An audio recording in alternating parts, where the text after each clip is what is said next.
Дорогие друзья, в преддверии весны поздравляем с прекрасным праздником.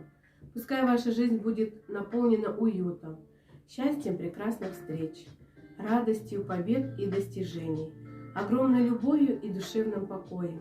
Желаю стабильного благополучия, крепкого здоровья и большой энергии, чтобы полноценно жить и радоваться жизни. С Днем Благодарности вас! Для вас музыкальное поздравление исполнит мой сын Дусмухаметов Адильбек, ученик 6 А класса.